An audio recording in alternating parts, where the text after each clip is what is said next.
Class 10th।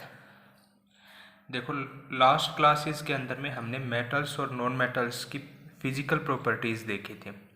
अभी उन दोनों ही फिजिकल प्रॉपर्टीज़ में कुछ एक एक्सेप्शंस हैं, मतलब क्या उपवाद हैं जो हमने पढ़ी हैं, वो है सेम एज इट इज़ ऐसे की ऐसे नहीं रहती हैं।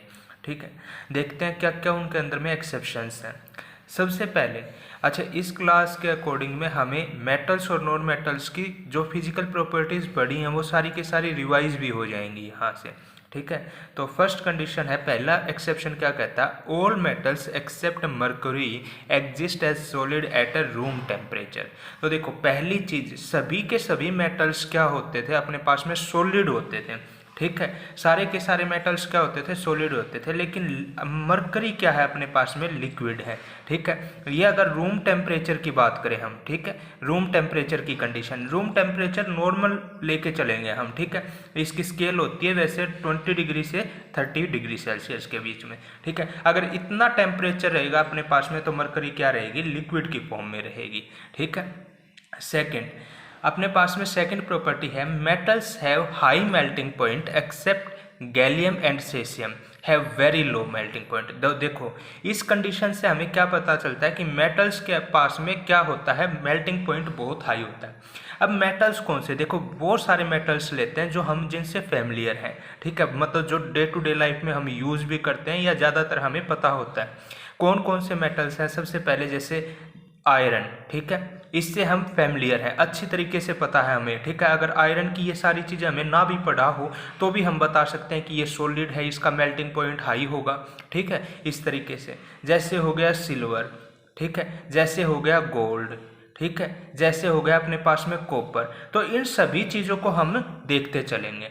ठीक है, अब इन सब को ध्यान में रखते हुए मेटल्स का मेल्टिंग पॉइंट क्या होता है, हाई मेल्टिंग पॉइंट होता है, किसके अलावा छोड़ के, गैलियम और सीसियम के। ठीक है, इनका इतना कम मेरे पास में हाई मेल्टिंग पॉइंट की अगर बात करें तो इनका दोनों एलिमेंट्स की अगर मैं बात करूं तो इनका इतना कम मेल्टिंग पॉइंट होगा कि अगर इनको हथेली के ऊपर भी रख दूं मैं, गैलियम या सीसियम को, तो भी ये क्या हो जाएंगे, पिघल जाएंगे। ठीक है, ये मतलब पाम के ऊपर आसानी के अंदर से क्या हो सकते हैं, पिघल सकते हैं, मतलब हथेली के ऊपर रखूंगा तो भी पिघल जाएंगे। नेक्स्ट है, iodine is a non metal but it is a lustre.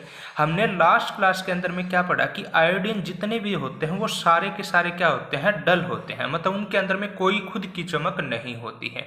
लेकिन अगर आयोडीन को ले लिया जाए, ठीक है, तो आयोडीन क्या है, इसका एक एक्सेप्शन है, उपवाद है, इसके अंदर में क्या होती है, चमक होती है और ये नॉन मेटल ही होता है। ठीक है, second condition, carbon is a non metal that can exist in different forms. ठीक है, कार्बन एक ऐसा मेरे पास में नॉन मेटल है जो डिफरेंट फॉर्म्स के अंदर में बनता है। ठीक है, मतलब कार्बन को अलग अलग फॉर्म बन जाती हैं और उनको क्या नाम दिया जाता है, एलोट्रोप ऑफ कार्बन। ठीक है, मतलब कार्बन से डिफरेंट कंपाउंड बन सकते हैं।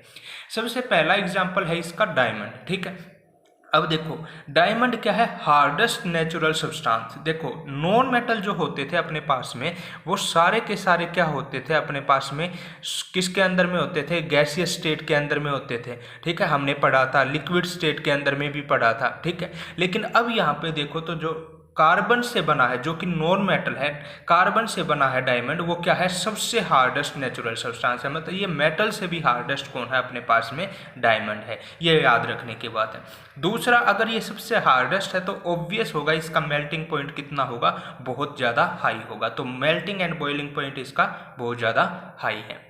Next condition, graphite. देखो, ग्रेफाइट कार्बन की एक और फॉर्म है जिसका नाम है ग्रेफाइट। ठीक है, अब ग्रेफाइट नॉन मेटल के अंदर में हमने एक और क्या चीज़ पढ़ी थी कि ये बैड कंडक्टर होते हैं। ठीक है, बैड कंडक्टर होते हैं किसके, इलेक्ट्रिसिटी के और किसके, हीट के। लेकिन ग्रेफाइट क्या है, गुड कंडक्टर है, किसका, इलेक्ट्रिसिटी और हीट का, नॉन मेटल होते हुए भी। तो ये क्या है, एक एक्सेप्शन है, एक उपवाद है। ठीक, नेक्स्ट अपने पास में अल्कली मेटल्स। अल्कली मेटल्स कौन कौन से, lithium, sodium and potassium have low melting points. देखो, सबसे पहले तो अल्कली मेटल्स कौन से होते हैं, जब पीरियोडिक टेबल होती है तो पीरियोडिक टेबल अपने पास में कुछ इस तरीके से है। ठीक है, ऐसे इस टाइप से पीरियोडिक टेबल है अपने पास में। ठीक है, इस तरीके से लाइंस बनी हुई हैं। ठीक है, एलिमेंट्स रखे हुए हैं उसके अंदर में। अगर ऐसे बात की जाए, ठीक है, इस तरीके से अगर बात की जाए डाउनवर्ड, जो मेरे पास में हॉरिजेंटली है, ठीक है, हॉरिजेंटली की बात करी जाए तो 7 हॉरिजेंटल लाइन है, ठीक है, जिनको हम बुलाते हैं ग्रुप्स, ठीक है, ग्रुप्स। और 18 मेरे पास में वर्टिकली इस तरीके से हैं, जिनको हम बुलाते हैं क्या, सॉरी, इनको बुलाते हैं पीरियड्स, ठीक है, और इनको बुलाते हैं ग्रुप्स, ठीक है। 18 ग्रुप हैं और 7 क्या है, पीरियड्स हैं।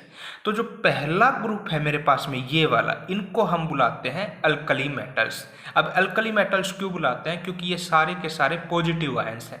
जैसे लिथियम का नंबर कितना होता है, एटॉमिक नंबर 3, ठीक है। तो इसको अगर इलेक्ट्रॉनिक कॉन्फ़िगरेशन करेंगे तो पहली शेल के अंदर में 2 हो जाएगा, दूसरे के अंदर में क्या हो जाएगा, 1 ही रहेगा। तो ये 1 को आसानी से क्या कर सकता है, डोनेट कर सकता है। तो चार्ज कैसा आ जाएगा, पॉजिटिव आ जाएगा। इसी प्रकार सोडियम, सोडियम का एटॉमिक नंबर क्या होता है अपने पास में, 11, ठीक है। तो अगर 11 को करेंगे तो क्या, पहला 2, दूसरा 8 और तीसरा लास्ट में क्या आ गया, 1। तो ये भी 1 को आसानी से क्या कर सकता है, डोनेट कर सकता है। तो क्या हो जाएगा, पॉजिटिव चार्ज आएगा। पोटासियम के ऊपर भी क्या आएगा, पॉजिटिव चार्ज आएगा। मतलब ज़्यादातर आयंस कौन से रहेंगे ये मेरे पास में, ज़्यादातर क्या, सभी के सभी पॉजिटिव ही रहेंगे, ठीक है। अब मेटल्स क्या होते हैं जिनका हाई मेल्टिंग पॉइंट हो, लेकिन ये लिथियम और सोडियम ऐसे हैं जिनका लो मेल्टिंग पॉइंट होता है। दूसरे इस तरीके से होते हैं जिनको हम आसानी से चाकू से भी काट सकते हैं। मतलब इसका सबसे बेस्ट एग्जांपल ये मान लो, अगर सोडियम को लूँ तो सोडियम किस तरीके का होगा, लगभग पनीर के जैसा होगा, जिसे हम आसानी से चाकू के से भी काट सकते हैं। बाकी अगर मैं बात करूँ, जैसे हमने मेटल लिए थे, आयरन लिया था, क्या आयरन को हम चाकू से काट सकते हैं, नहीं, ठीक है। सिल्वर को काट सकते हैं, नहीं। गोल्ड को नहीं, जब तक कि वो बिल्कुल पतली फॉर्म में ना हो, ठीक है। लेकिन सोडियम को, पोटासियम को, लिथियम को, इनको हम काट सकते हैं। तो ये आपके पास में कुछ एक एक्सेप्शंस थी किसकी, मेटल एंड नॉन मेटल की फिजिकल प्रॉपर्टीज की।